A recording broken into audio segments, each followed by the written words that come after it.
And we are live. I'm going to give it just a moment to see if we get any connection problems. All right, looks like we're good. Hello, everybody. Hi. I'm Trevor Jones, author of the Penta series, starting with The Dark Gift and going through Rise of a Master to the launch of today, Lord of the Undead, now available on Amazon and your favorite retailers online. And if you don't find it in your bookstore or library, please contact your retailer or your librarian and ask for it. So this is a live, what they call self-author interview, which means I've had questions sent to me ahead of time. And once this gets posted, feel free to make comments below. I will do my very best to try and answer any questions or inquiries. If you are looking for me online, you can go to my website, kinthur.com. That's www.kinthur.com. And you can find all my social media links, YouTube, X, Blue Sky, Patreon. Please visit my Patreon if you'd like to support a writer in his attempts to continue this narrative of delicious tales. What kind of tales? Fantasy. I write exclusively fantasy. I'm a dungeon master from way back when, and the lore that filled my world up with fantastical stories for my players to enjoy became so long and so involved. They just had to become books, short stories, and one day I hope a Netflix series. If you would like to see that, please tell your local broadcaster. But today is what I'm most proud of is the third book in the Penta series, Lord of the Undead, now available. This is the third book in a series that's taken 20 years to get to completion, 25 years to get to completion. The first book, The Dark Gift, tells the beginning of the protagonist, Penta, and his long journey once he became a vampire, against his will, I might say. Unlike some narratives of vampires, it was a horrible beginning for him, and he became a vampire against his will. And this entire trilogy covers the topics of good versus evil and what it means to try and hold on to your humanity and your soul when you have suddenly become something that is the opposite of your core beliefs. So we got these questions that were sent ahead of time to those that were interested, common questions for authors, and some of them specifically towards me and my writing. And I would like to read them out and answer them now for you. All right. First question, tell us about the first project you worked on when you knew you wanted to be a writer. Well, that goes way back to my childhood. I was gifted a typewriter at a young age by my mother, and I wrote a short story in 7th grade on said typewriter. And it was a nice little science fiction piece involving a government experiment gone awry.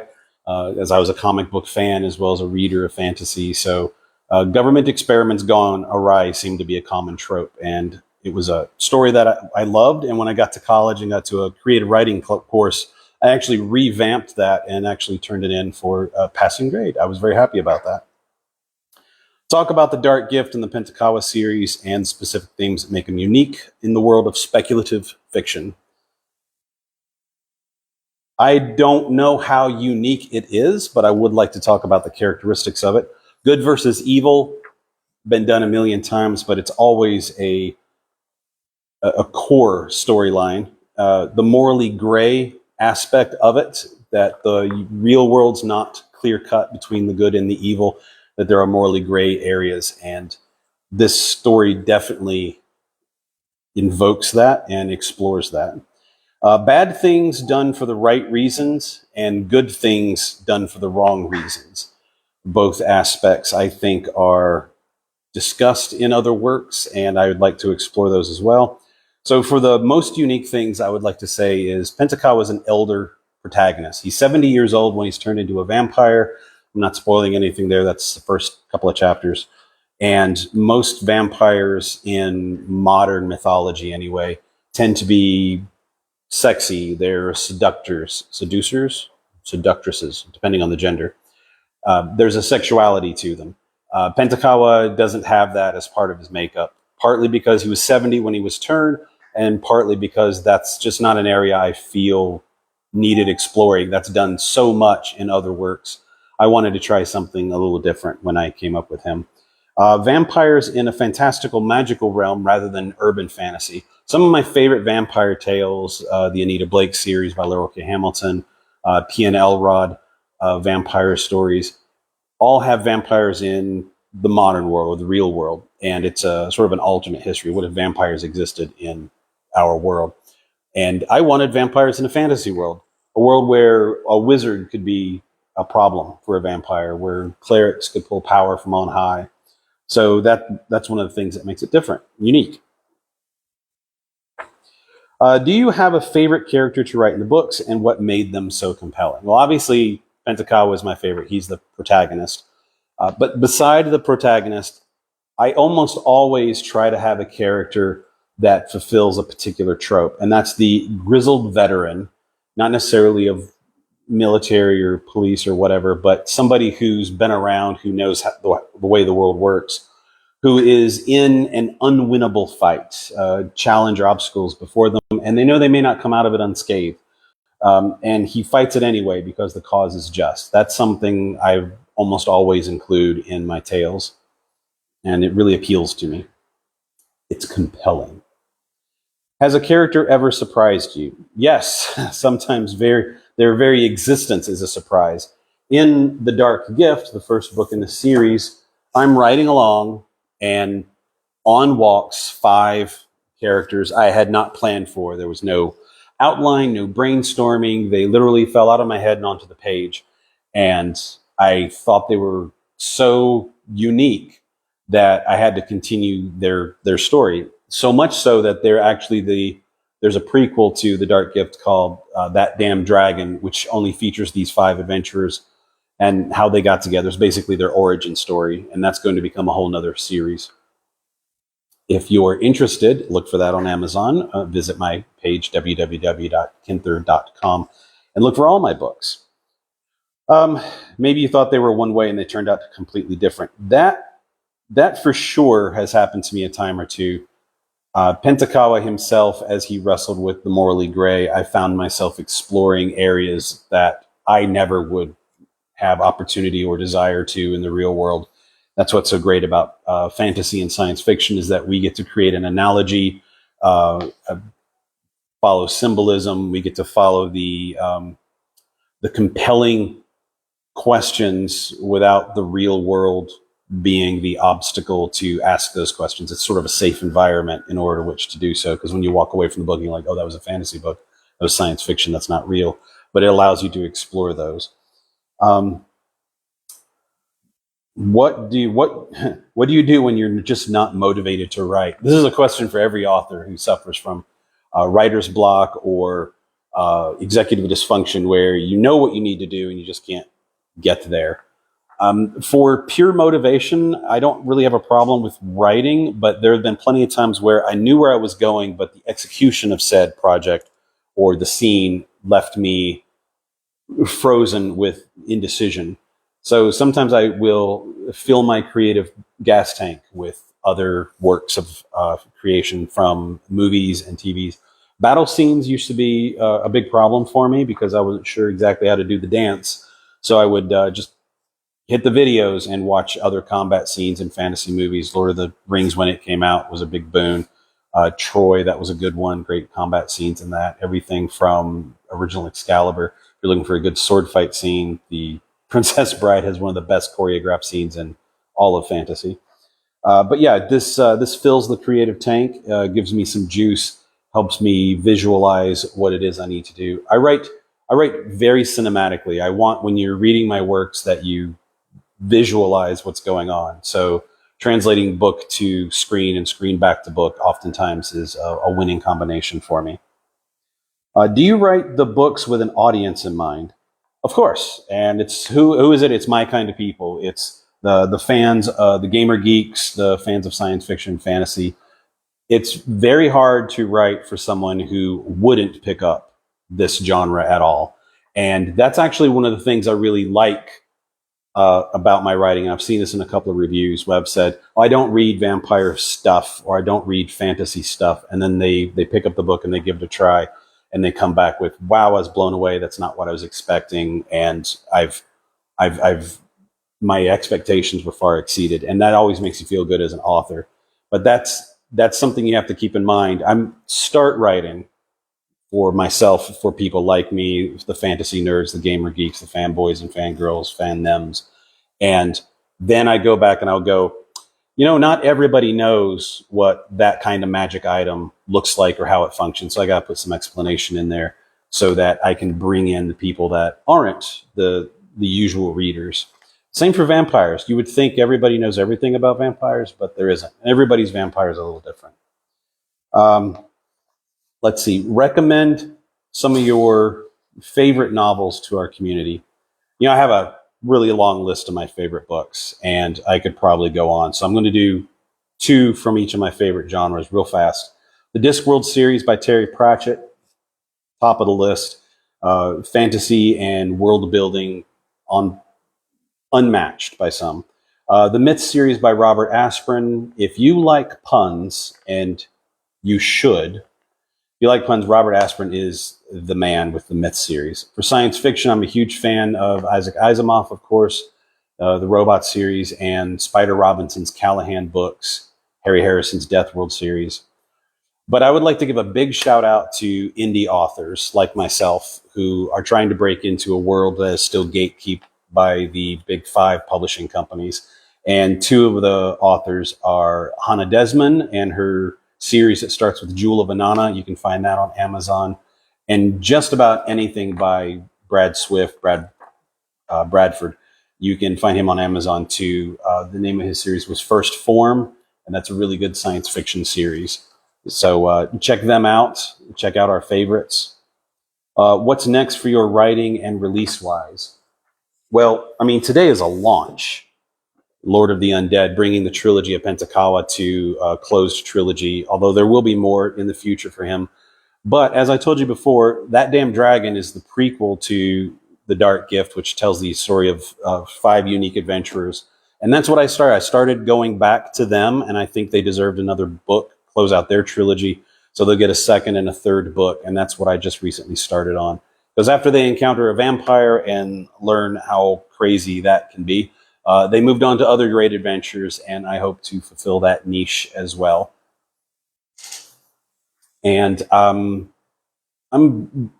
tentatively going to say that'll be out in spring of 26. We're also, I say we because my lovely spouse and wife, April Naya Rain, and I do a collaborative series called The Knights of Aragon. And we are a little bit past the halfway point on the third book in that series. It's called The Knights of Aragon. It starts with the blood of orcs. So if you really hate them orcs, that's the book for you. Prophecies and elves and fae and things that go bump in the night that deserve a good arrow to the heart. Bad things get taken care of by this elf. She is an amazing thing. You should go pick that up. So we're halfway through the rough draft on the third book for that series. Go check us out, Kindler.com. And can you offer advice to a new author, and what would it be? So much advice. And this can go across the board, whether you are a indie author or you're going the traditional route to get published, Random House or one of the big five publishers. And that's practice your craft, and you practice that by reading other people's works, by learning your language, by learning your structure, and exploring your mind. All of this is under the umbrella of practice. Practice makes improvement, not perfect. You'll never be perfect. Stephen King was once asked, what's the greatest book he ever wrote? And he says, I sure hope it's the last one that I wrote, because I should get better with every book I write. And I like to think the same, that every book I've written has been better than the last one. At some point, you have to just say, all right, that's done, next project, and I'll just try to do better on this one. So practice your craft, learn how to diagram a sentence, learn what makes good language on the page versus spoken, because they are two different mediums.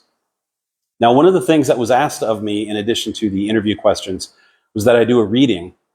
And I was given a rough time limit, but to be honest with you, it's hard to limit a scene unless the scene's finished. And so I've got one that'll be about 6.5 minutes long, and it's a really moving scene to me. And I would hope that once you get into the book, it's a really moving scene for you as well.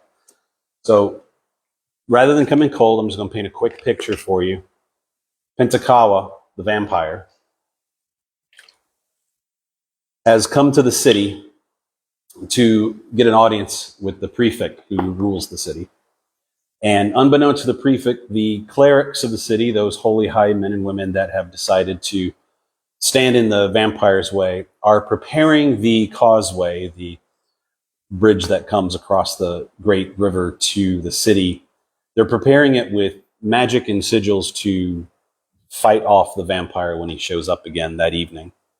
So that's the scene, and I'm going to read that to you now.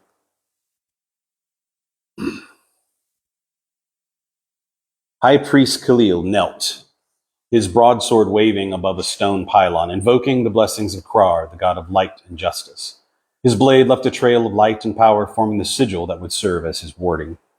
If any creature of darkness approached, the power of the sun itself would manifest and incinerate it. Calixtus nodded in satisfaction, quietly walked past, not wanting to disturb the casting. Priestess Ifron, the most anointed holy woman of Intok, cast her spells through dance and song. The narrow pathway limited her movements, but the power she wielded was undeniable.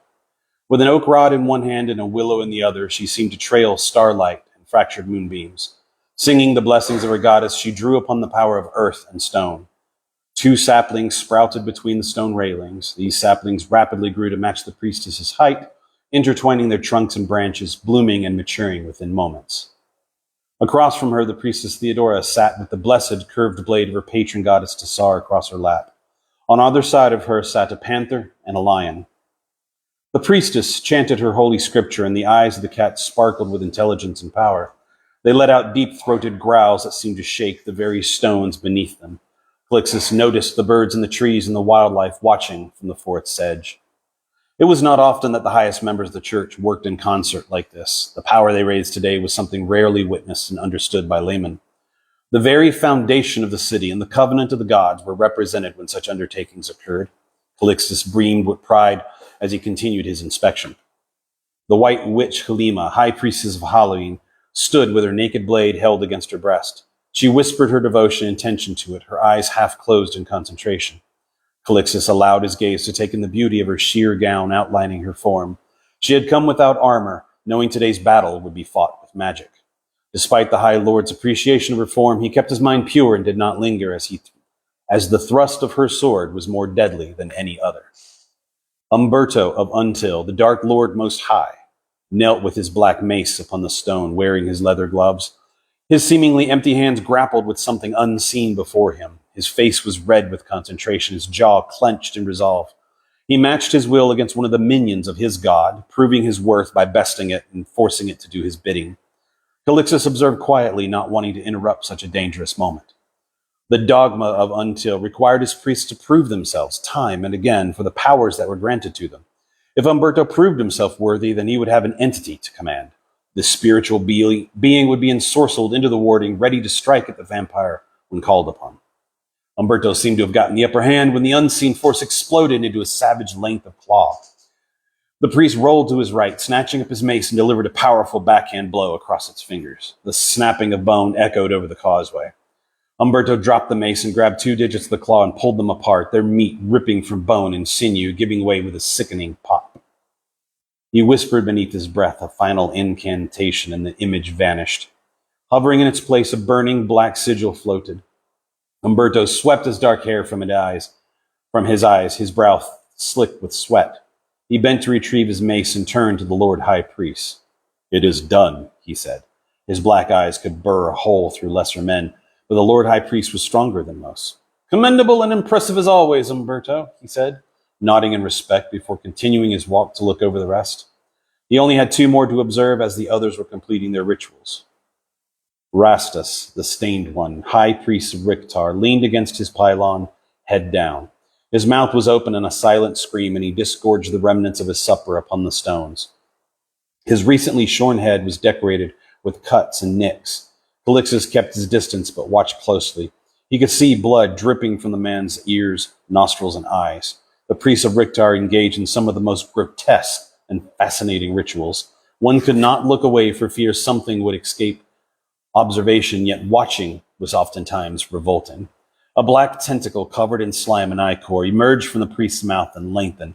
It twisted about and seemed to caress his cheek for a moment before flicking around his throat and squeezing. The priest fell to his knees, his arms spreading wide, palms up. His face turned beet red, quickly slipped to purple as he was strangled. Calixtus stepped forward in concern, but Umberto stopped him. Do not interfere, my lord. If he is worthy, he will prevail. If not, then we will need a new stained one. Calixtus nodded in agreement. Rastus reached into the air and waved his hand in a spell gesture, summoning a dagger that glinted with silver. Something black, slick, and viscous dripped from the tip. He slid the edge of the blade across his throat, cutting only the assaulting appendage. There was a hiss and stench, and the limb fell from around his neck and out of his mouth. He gagged and spit, taking deep gulps of air. His eyes were red with blood and tears. He scooped up the now still appendage and stood. He slid the blade down its length, the flesh sizzling further. From inside, he pulled out a length of nerve fibers and tossed aside the remains. Upon the ground, the flesh sizzled and turned to oozing gore. He placed his dagger upon the stone and began tying the fiber into a series of knots. Quickly, he enchanted his ritual spell. Upon completion, Rastus finished his knot and pulled the two ends apart. Now a shadow of darkness and a black sigil hung in the air. It slowly faded from view, hiding itself from sight. Rastus smiled in delight, turned his gore-covered blackened teeth to the onlookers. One of my best castings in 20 years, sir. The vampire won't know what hit him. Umberto and Calixtus nodded in quiet, disgusted agreement. The Lord High Priest moved on. The final holy person, Nasan the impish, most high fool of Nuntil, sat upon a folding chair. The chair was simplistic in design, being a few bits of wood held together by bolts and dowels. The stretched fabric of woven cloth was ample enough for Nasan's wide frame, no doubt strengthened by the faith of the one who occupied it. Nasan calmly sat, ignoring the antics of the others, and recited the 100 holy humors of his deity. When finished, they stood, collected their chair, and marched back. There were no flashes of light, no power struggles with otherworldly beings, and no great sense of the divine that Calixtus could feel. The Lord High Priest held up a hand to stop Nasan from passing. Were you successful? I dare say I was. I came, I sat, I was amused. What of your sigil? Oh, I'm sure it'll be along. You know how finicky they can be, Nasan said, as they clapped the Lord High Priest on the shoulder and smiled. Their brilliant expression could disarm even the angriest of dragons, so the priest had little hope of facing them. Calixtus gathered the priests together, and they departed to offer a final prayer and have supper before the sun set. That's my reading. If you made it all the way through, thank you for sticking with it. This was a very big project for me because it allowed me to do a lot of world building with all 7 of the religions in the world of Kinther. Actually, that's a pet project of mine that will be popping up on my Patreon this coming month. So again, pop over to kinther.com, find all my links, visit patreon.com if you'd like to support me in between, help me keep me on this writing journey. If you have any more questions or comments, please pop them below. I'll do my very best to answer them in a timely fashion. And as always, keep reading. Thank you. I'm Trevor Jones of the Penta series. Thank you for having me. Oh, and tune in later this afternoon. I'll be doing an author takeover of the Facebook group, answering questions and throwing up interesting thought experiments for you to interact with. Keep reading. See you then.